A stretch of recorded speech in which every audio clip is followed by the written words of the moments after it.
Hey, Rentals Club members. Today I'm with Robert Geller. He's the founder of Fabstayz. Fabstayz is a platform that welcomes the LGBT plus community.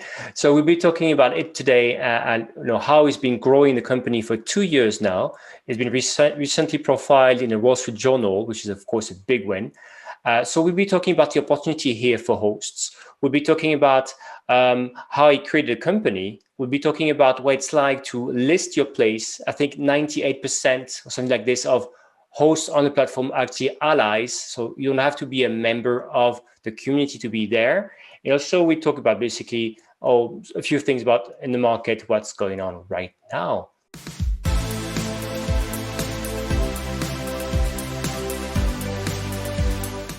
So without further ado, Robert, how are you? Fantastic. Actually, I'm supposed to say fabulous. So I'm fabulous. Thank you. Great You're to see yeah, great to have you. And so let's talk about Fabstayz. And as I said, you were profiled in the Wall Street Journal recently. And I think what's very interesting is that there's a message of what your business is about an opportunity. It's about a positive narrative, right? And it's very, very interesting how you articulate it. So would you mind sharing with us what Fabstayz is about? Sure. And that article in the Wall Street Journal, what was so cool about that particular piece is the company I was included with. I was included with a site that was catering to solo women travelers, a platform that caters to Black travelers. So the piece in general was showing that there are needs for the different segments of travelers. And really what was come down to is that for all of us and anyone that's traveling, the number one concern is safety. And safety looks different to different people. Safety looks different to a solo female traveler. Safety looks different to a Black traveler, and it's different for a member of the LGBTQ plus community. And it was an opportunity in that article, it was touching on that there's an opportunity to put yourself in those travelers' shoes and look at how their needs might be different. And just like you said, our narrative comes from a very positive, a very uplifting place. It's not, I was discriminated from Airbnb, so I started Fabstayz. That's not our narrative.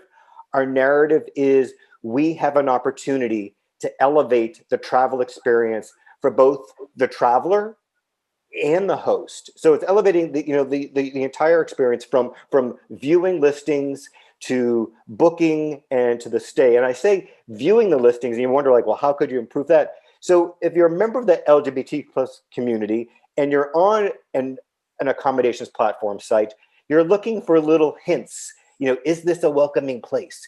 And I understand that if you're not walking in our shoes or our heels, you might not know this piece, but we're looking to see, is this person welcoming? Is this is this a welcoming space? Even though I might be traveling to, like here in the US, we have red and blue, and the assumption is if you're traveling in a red state that it might not be as welcoming. And so you're looking for signs, no different from, the Green Book, which was for Black travelers, early in the mid and early 1900s. So it's the same kind of concept where we're looking is this a welcoming space? Is this person an ally? And we get to remove that from the entire experience, which is pretty sweet. Yeah, it's very interesting that Fabstayz exists, and I think it's been it's been about 2 years. I think you created a company, and so what is it as a founder? What's it like to create a company like this? I mean, from picking the technology behind to getting more supply. How do you do all this? Yeah, so I think it was 3 years from, and it's really crazy that it was a Saturday night. I actually so I started as a Airbnb superhost. Mine was a home share.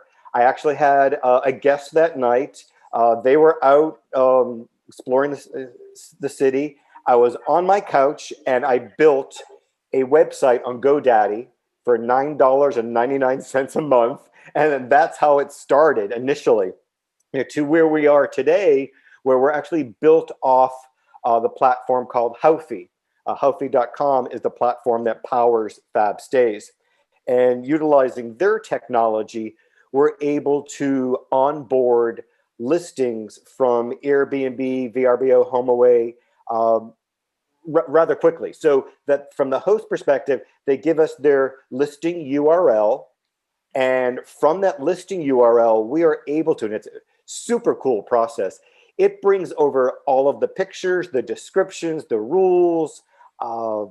Every piece of the listing comes over just from that listing URL. And then so we're able to onboard a new host from their listing URL based on the technology we're using, just like in a couple of hours. So it's pretty cool technology. Yeah, it's very interesting. And as you may know, Vrbo, which is a big platform, a big competitor of yours, you may have heard of.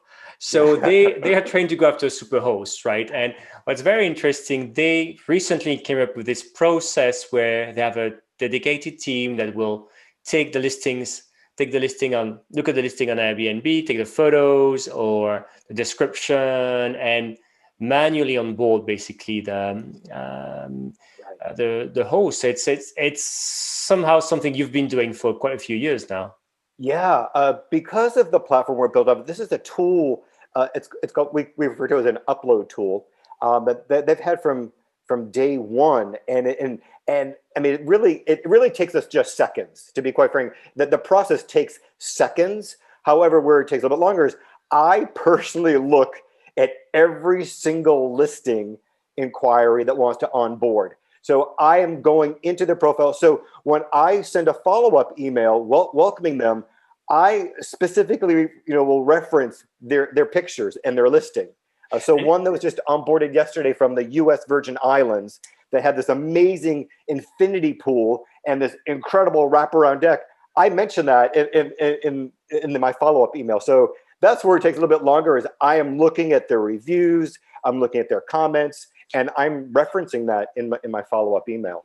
Yeah, and that's the thing I wanted to mention. It's just that you make it easy for people to onboard, but not too easy. What I mean here, you are expecting people to already have been a host for at least 5 months, I think, or on Airbnb or on other platforms, and you also want them to pledge. There's a pledge here. Can you tell us more about these barriers? Why do you create this? Like, why is it not so easy? It's easy, but not too easy to list with you.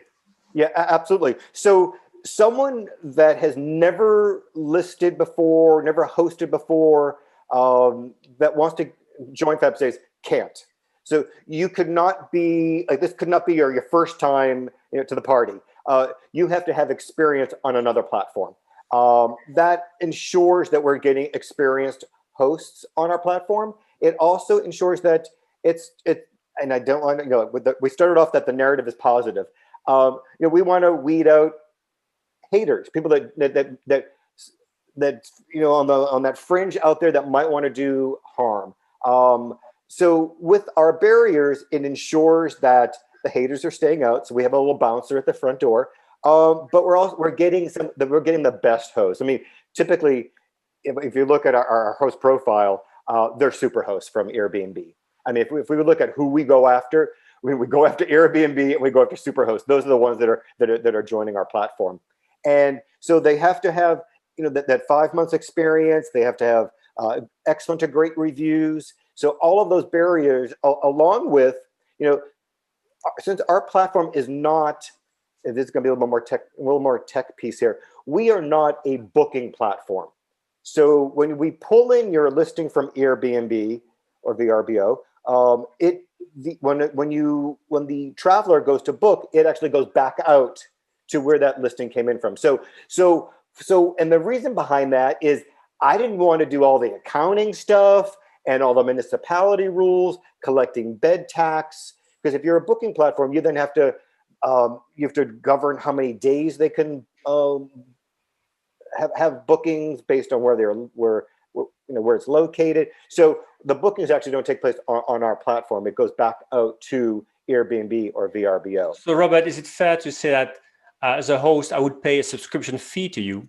And with that money, you're marketing, right? You doing the marketing bits, you're attracting guests, and still, when people make a booking, it will be taking place on Vrbo or Airbnb. So even as a host, I'm still getting that very precious review, for example. So I'm getting this additional marketing thanks to you, and I don't necessarily need to change the way I operate my business.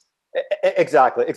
So you're coming to us, or any of those other niche platforms, whether you Bring Fido or New Airbnb or Fembnb, any of those niche platforms. If you're going to that platform, that message resonates with you, that community resonates with you, and it's additional marketing for your listing. Exactly. And then we pump it out through our influencers, through all of our social, through all of our media and press coverage. Is how we get the word out. It was interesting because the property that was featured in the Wall Street Journal article, when they reached out to me, they said, "Okay, we want this property." It was in Rancho Mirage, California. And when I messaged that host saying, "You're going to be in the Wall Street Journal," she was so excited. It was pretty sweet to see our listing right in the front there.